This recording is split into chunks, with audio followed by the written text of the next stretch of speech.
bæn.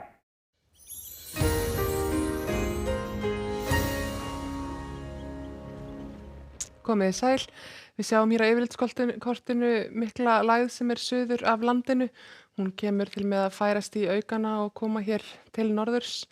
Veldur, má segja, roki og rigningu á landinu annað kvöld og á laugardaginn, en ber með sér mjög hlýtt loft, þannig að það verður svona, má segja, undarlega hlýtt og rakt svona með við það sem við oft þekkjum hér á Íslandi. Þessi sama lægð, hún nýtir líka undan sér kuldaskilum yfir Bretlandseyjar þar sem hefur verið með eindæmum hlýtt í dag. En við sjáum hérna á yfirlitskortinu yfir landið að vindáttin ennþá svona austlæg eða norðaustlæg, en hún fer síðan til austurs og suðausturs þegar lægðin gengur hjá á laugardaginn. Það er úrkoma í flestum landslutum, en þegar líður á helgina þá má búast við því að það rofi loksins til á norðaustan og austanverðu landinu.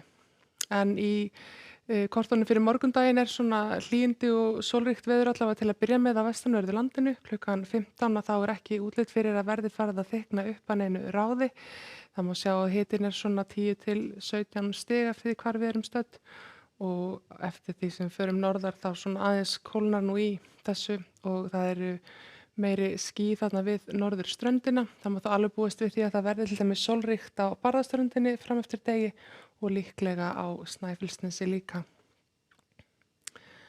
Á norðaustanverðu landinu þá kemur þessi lægðirinn að vera fyrst að og úrkoman frá henni byrjar strax í fyrramáli. Það kemur síðan svolítið hlé á rigningunni þangað til að næsta gusa kemur hérna inn, þannig að það má segja að það verði rigning með köflum á austanverðu landinu á morgun.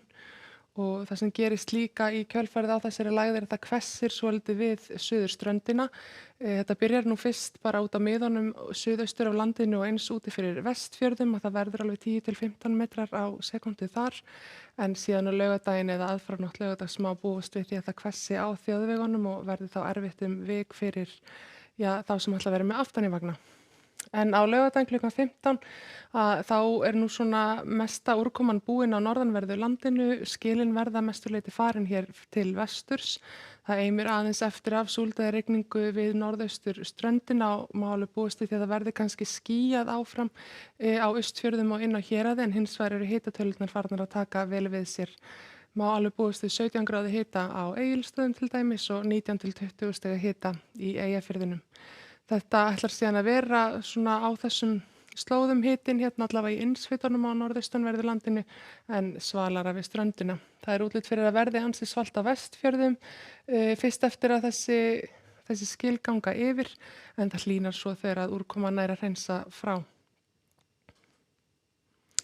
Á sunnudaginn er útlit fyrir áframhaldandi hlýindi en samt einhverja úrkomu, skúri líklega eða rigningu. Það er helst þessi samfelld úrkoma við suðausturströndina, meira skúraveður sunnan og suðvestan til og jafnvel síðdegis skúrir á norðanverðu hálendinu og er ekki ólíklegt að það falli þá einhverju dropar í Eyjafirðinum, en það má búast við því að það verði bjartviðri og hlýtt á austan- og norðanverðu landinu. Hámarkið verði einhvers staðar á þeim slóðum, kannski í Fnjóskadal eða Eyjafirði, en heldur svalara hér vestanlands þar sem verður aðeins meira skúraloft.